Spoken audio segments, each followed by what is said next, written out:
dyan, no? No? Nakita ko na yun. Yung sa likod.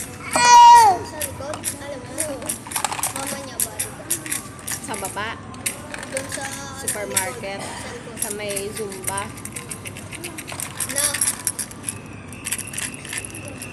English kasi, di kaya naiintindihan.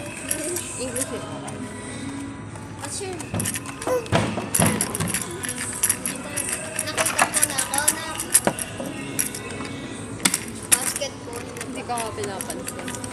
Ano? Baka pipi siya.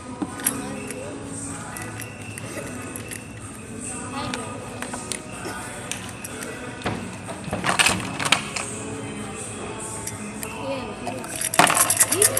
Ako muna. Ito go. Oh, siyempre ako muna. Pwede dito. Bawal, bubuk.